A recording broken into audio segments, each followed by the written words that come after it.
Matur nuwun paring wedalipun Mas. Assalamualaikum warahmatullahi wabarakatuh. Yang pepanggihan lan kakang. Selaku PPL di Pondok Gede yang saya hormati, Pak Ibunya satu nggih. Yang kita hormati pula Mas Heru, Mbak Tere, PUPT yang ada di UPT 3 yang saya hormati.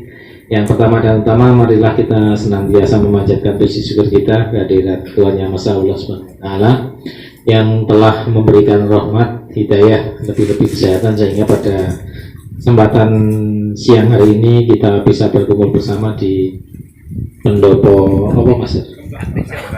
Kerasa ini anyar gitu ya. Modal kayu karo gendeng. Soalnya kerakal, gesik, watu mendeting lan niku nggih paitan kayu pun dadi pendopo sing apik, kering apik-apik seperti itu. Nggih, Mas-mas yang saya hormati, sebelum menyampaikan materi lebih baik perkenalan dulu karena kalau nggak kenal katanya sayang gitu. Nggih. Nama saya Subiatno, Subiatno. Nek niku Yanto, Heru Yanto. Nek Yanto niku alim, nek Yanto niku nakal.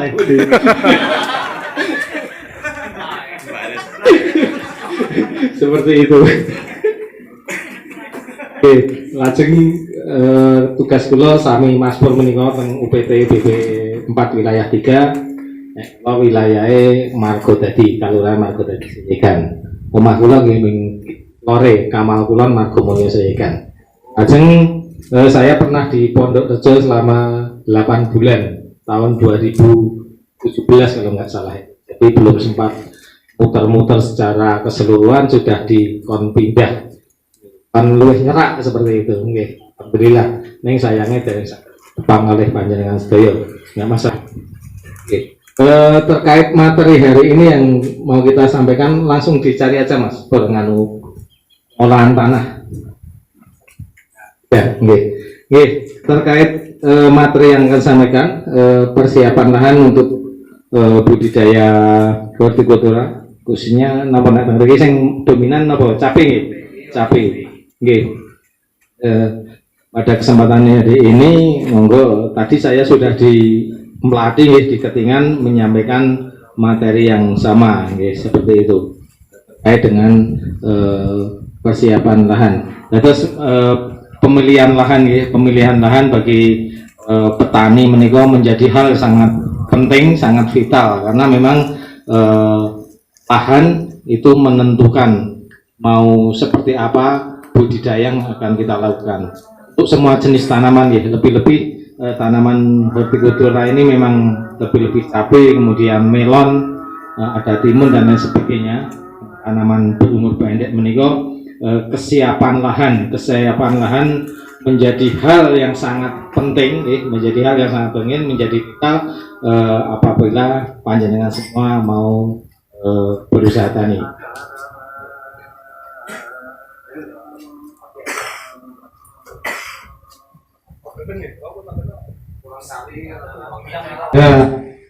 Lajeng Bapak Mas Doyo, ini petani milenial yang di bawah 40 ada berapa Mas?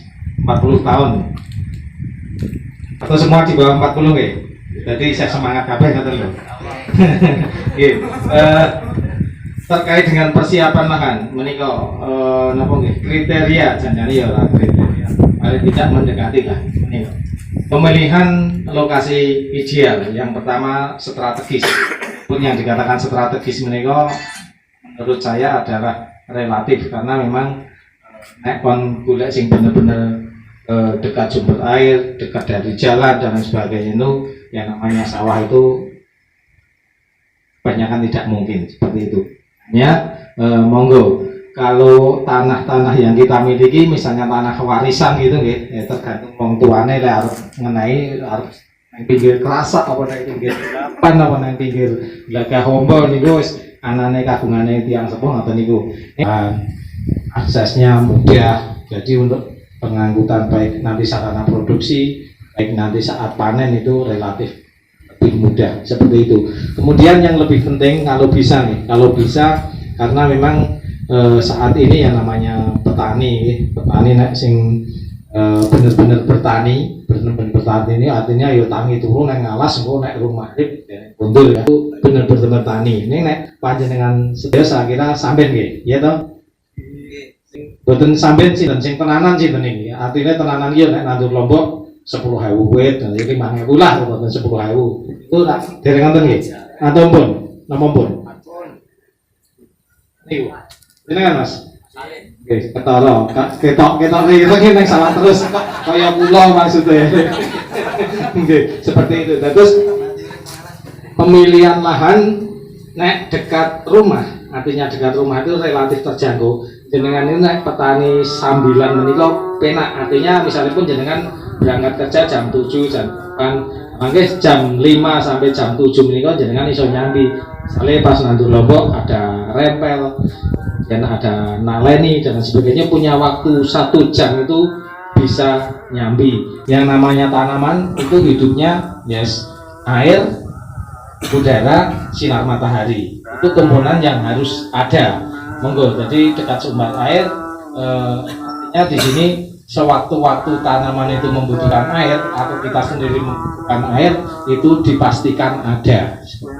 Bisa kemana nek lebih bisa dilek lah seperti itu.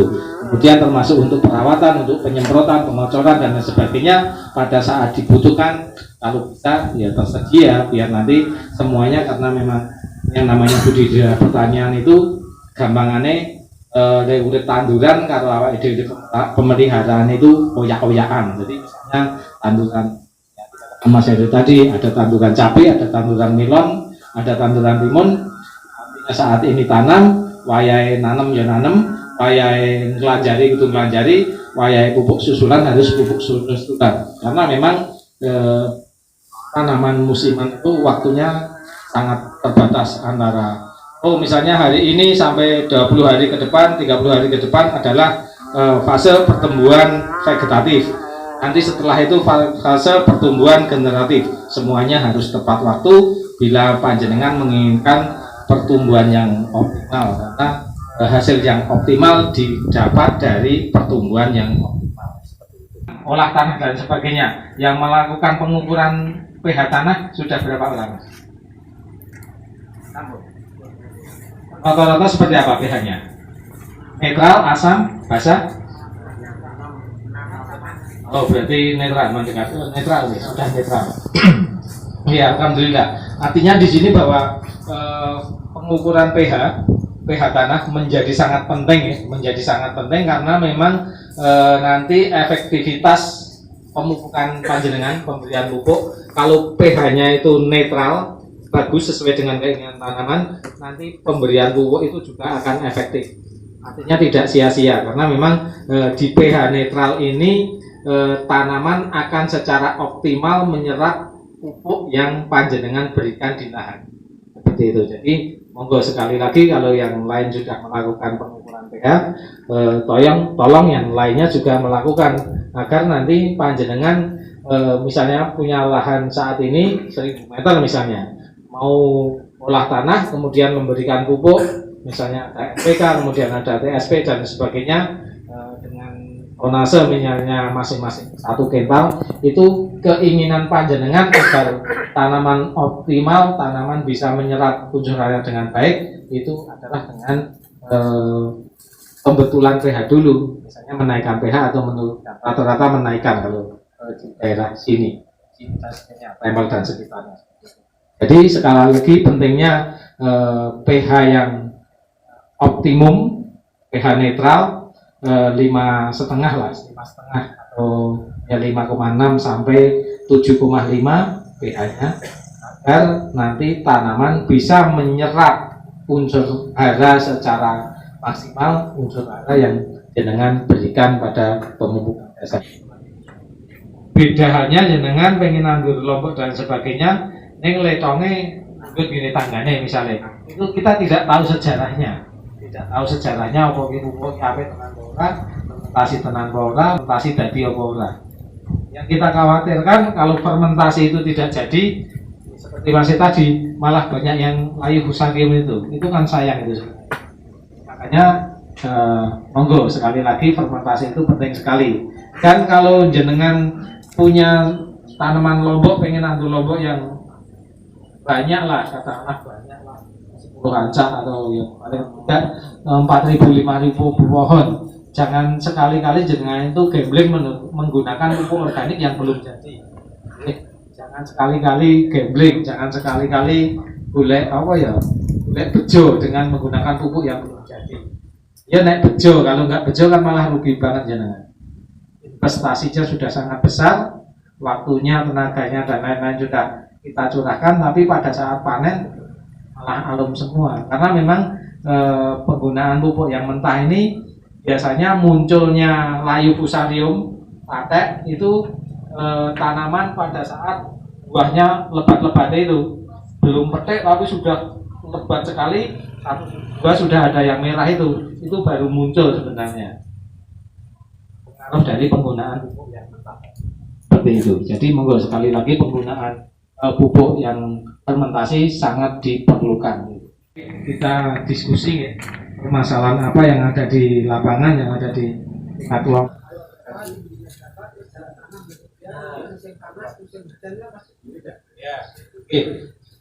Matur nuwun. Nah, makanya ini terkait dengan perencanaan. Artinya perencanaan itu terkait dengan bedengannya arep kaya ngopo.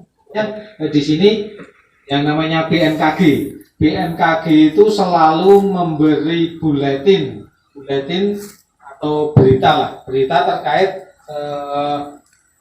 info cuaca yang akan terjadi ke depan. Kalau biasanya kalau perubahan iklim itu curah hujan dan lain sebagainya itu perubahannya adalah dasarian per 10 sekali ada informasi perubahan iklim maupun curah hujan. Makanya di dunia pertanian BMKG itu selalu memberi informasi tujuannya agar petani-petani itu mampu merencanakan budidaya pertanian dengan meminimalisir dampak perubahan iklim.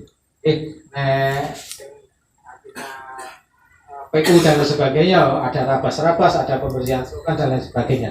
Seperti itu. Kemudian kesempatan hari ini terkait dengan olah tanah. Mohon maaf apabila saya dalam menyampaikan banyak kesalahan, kurang berkenan dan lain sebagainya. Sekali lagi saya mohon maaf. Akan kita akhiri. Assalamualaikum warahmatullahi wabarakatuh. Waktu saya kembalikan kepada Pak Purwanto. Terima kasih Pak Supiatno yang sampun mari materi tentang pengelolaan lahan tanaman cabai. Dan berhubung pada siang ini dari pagi sampai siang acara berjalan dengan lancar, untuk itu marilah pertemuan ini kita akhiri dengan doa bersama menurut agama dan kepercayaan masing-masing. Dengan sikap sempurna berdoa dimulai. Alhamdulillahirabbil alamin. Matur nuwun saking kula pilih wonten klintak-klintipun atur saestu kula nyuwun ageng pangapunten. Kita akhiri billahi taufiq wal hidayah. Wassalamualaikum warahmatullahi wabarakatuh. Matur nuwun sugeng kondur mugi pinanggih wilujeng wonten ing dalam